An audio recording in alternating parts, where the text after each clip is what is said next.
तो बड़ी खबर यह है कि खरगोन में एक बार फिर से देर रात माहौल बिगाड़ने की साजिश की गई है। पुलिस को देर रात पथराव की शिकायत मिली थी और पुलिस ने शिकायत मिलने के बाद तुरंत मौके पर पहुंचकर कार्रवाई शुरू की। निधि, एक और बड़ी खबर इसी से जुड़ी थी। आनंदनगर में एक परिवार ने पुलिस को पथराव की शिकायत की थी। शिकायत करने वाले परिवार का साफ कहना है कि पुलिस और प्रशासनिक अधिकारी महज 10 मिनट के अंदर घटनास्थल पर पहुंच गए। तो तुरंत जो है पुलिस मौके पर पहुंची है। पुलिस को देर रात जानकारी मिलती है, शिकायत मिलती कि पथराव फिर से हुआ, हालात तनावपूर्ण और ज्यादा न होने पाए, लिहाजा तुरंत पुलिस मौके पर पहुंची। ये 6 बड़ी तस्वीरें आपके सामने हैं जिसमें आप देख सकते हैं किस तरीके से हालात वहां पर बने और एक बार फिर से बिगड़ते नजर आए। शिकायत करने वाले परिवार ने साफ कहा था कि पुलिस और प्रशासनिक अधिकारी हमारी जानकारी देने के महज 10 मिनट के अंदर घटनास्थल के लिए रवाना हुए, घटनास्थल पर पहुंचे भी।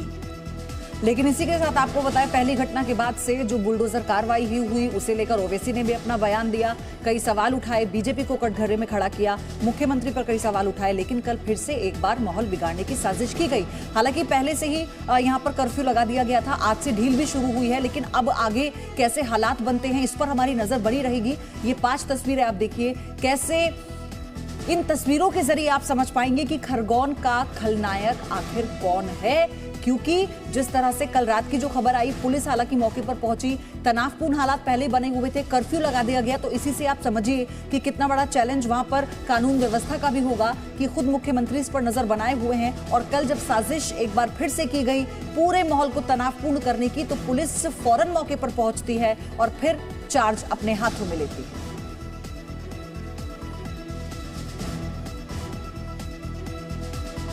तो खरगोन का खलनायक आखिरकार कौन, ये सवाल बरकरार है। बीती रात पुलिस को पथराव की शिकायत मिलती है, पुलिस तुरंत शिकायत मिलने के बाद मौके पर आई। हिंसा के तार पीएफआई के साथ जुड़े होने का शक और ज्यादा गहरा रहा है क्योंकि पीएफआई कनेक्शन फिर सामने आ रहा है। पहले भी पीएफआई ने हिंसा में फंडिंग की थी, ये एमपी बीजेपी ने दावा किया और धर्म विशेष के आधार पर कार्रवाई नहीं हो रही है, ये कहना है शिवराज सिंह चौहान का।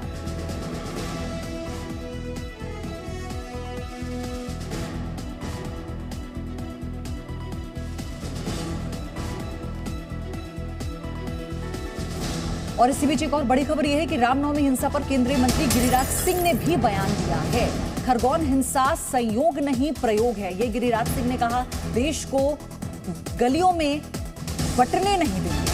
गिरिराज सिंह ने ये एक और बड़ी बात कही, उन्होंने कहा कि ये पहली बात तो संयोग नहीं प्रयोग है, लेकिन देश को गलियों में बंटने नहीं देंगे। गिरिराज सिंह का ये कहना एक तरफ, इससे पहले हमने आपको बताया कि खरगोन में कैसे कल रात तनाव फिर से बढ़ाने की साजिश की गई थी, लेकिन अब इसी पर गिरिराज सिंह ने भी कहा कि रामनवमी में जो हिंसा हुई है ये कोई संयोग नहीं था, खरगोन में जो कुछ भी हुआ बल्कि ये प्रयोग था, यानी कि एक सोचती समझी साजिश के तहत, षड्यंत्र के तहत ये किया गया। क्या कहा गिरिराज सिंह ने, सुनिए आप।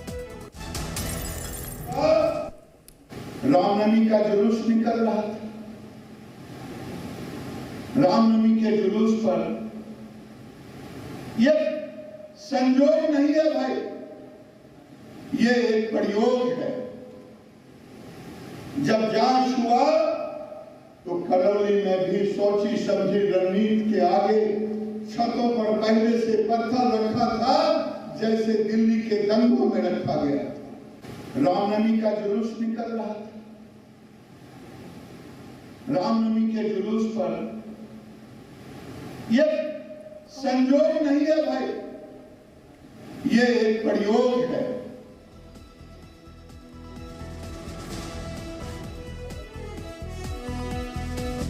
और इस खबर पर करते हैं बात, राकेश जायसवाल जुड़ चुके खरगोन से मेरे साथ। वेरी गुड मॉर्निंग राकेश, जो मौजूदा सूरत हाल है पहले मैं चाहूंगी उस पर आप जानकारियां साझा करें। कल रात एक बार फिर से तनाव बढ़ता हुआ नजर आया था, फिलहाल क्या हालात? जी बिल्कुल, जो है 5 दिन के कर्फ्यू के बाद में भी जो है कल खरगोन में शाम के समय जो है माहौल बिगड़ने के हालात नजर आए। पथराव हुआ आनंदनगर में, तत्काल जो है स्थानीय लोगों की सूचना पर पुलिस और बल वहां पर पहुंचा और स्थिति को अपने कंट्रोल में लिया। फिर वहां पर किसी प्रकार की कोई अप्रिय घटना नहीं हुई, मगर कहीं ना कहीं यह जरूर देखा जा रहा है कि ये इतने सख्ती के बाद में भी जो उपद्रवी हैं वो मान नहीं रहे हैं और कहीं ना कहीं घटनाओं को अंजाम देना चाहते हैं, खरगोन की फिजा बिगाड़ना चाहते हैं। उसी को लेकर ये लोग जो है फिर से पथराव हुआ था और पुलिस ने उस पर कंट्रोल किया है। फिलहाल की स्थिति में वहाँ पे स्थिति सामान्य है और वापस खरगोन पर जो है अपने हालात सुधरते हुए नजर आ रहे हैं। आज प्रशासन ने 2 घंटे की छूट दी है, जिसमें आवश्यक वस्तुओं के लिए सभी लोगों को छूट मिली है कि वो अपनी जो भी जरूरतमंद की चीजें हैं उन्हें खरीदे और 5 दिन के कर्फ्यू में जिस प्रकार से उन्होंने आवश्यकताओं को झेला था उसकी पूर्ति करे। जी बिल्कुल।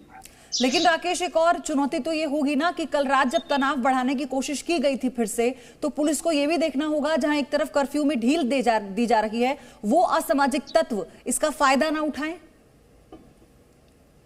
जी बिल्कुल, जो पुलिस फोर्स मौके पर पहुंचा था, उसके बाद हमारी एसपी से और जो जिस प्रकार से जो कमांडेंट वहां पर पूरी सुरक्षा को लेकर तैनात है उन लोगों से बातचीत हुई। उन्होंने पूरे इलाके में फ्लैग मार्च भी किया और सारी स्थितियों का जायजा लिया है। जो घटना है वो कहीं ना कहीं अफवाह के साथ में एक पथराव जरूर हुआ था जो बहुत दूर से किया गया था और लोग उसमें जो पथराव करने वाले थे वो पुलिस के हाथ नहीं लगे हैं। मगर ये देखा जा रहा है कि कहीं ना कहीं ये लोग और किसी प्रकार से खरगोन में उपद्रव फैलाने की कोशिश कर रहे हैं। पुलिस इस पर शिकंजा कसने की कोशिश कर रही है और इसको लेकर और इंटेलिजेंसी बढ़ाई गई है, पुलिस बल बढ़ाया गया है। लगभग 1300 लोगों का पुलिस बल अतिरिक्त यहाँ पर तैनात है जो चप्पे चप्पे पर जो संवेदनशील इलाके। राकेश मैं आऊंगी आपके पास। इसी बीच एक और बड़ी खबर है, खरगोन हिंसा पर ही जुड़ी हुई ये बड़ी खबर आ रही है। खरगोन के स्थानीय लोगों ने आरोप लगाया है कि दिल्ली की तरह गुलेल से हमला किया गया था, पेट्रोल बम बनाए गए, फेंके गए, पत्थरों से भी हमला हुआ। ये वहां के स्थानीय लोगों का कहना है। आप ये कह लीजिए कि वो लोग हैं जिन्हें आप चश्मदीद कह सकते हैं, जिन्होंने उस हिंसा को खुद देखा और उन्होंने ये बड़ा आरोप लगाया है जो स्थानीय लोग हैं खरगोन के कि दिल्ली की तरह गुलेल से हमला किया गया। आपको याद होगा दिल्ली दंगों में कैसे दिल्ली दहली थी जहां पर गुलेल बम बनाकर हमला किया गया था, पत्थरों से हमला किया गया था, छत पर कैसे पत्थरों को इकट्ठा किया गया, गुलेल से पेट्रोल बम फेंके गए, उनको बनाने का सामान भी दिल्ली में छतों पर बरामद हुआ था। आपको बखूबी याद होगा वो तस्वीरें, वो सारा मंजर याद होगा। और अब ये बड़ी अपडेट है जो स्थानीय लोगों ने बड़ा आरोप लगाया है, बड़ी बातें उन्होंने कही हैं। आप ये इसे ऐसे समझ सकते हैं कि उन्होंने इस पूरे मंजर को देखा होगा, वो स्थानीय लोग हैं, उन्हें पता होगा, इसीलिए इतनी बड़ी बात, इतनी बड़ी जानकारी उन्होंने दी है कि कैसे दिल्ली वाला जो मंजर यहाँ देखने को मिला, गुलेल से हमला किया गया, पेट्रोल बम से, पत्थरों से हमला किया गया।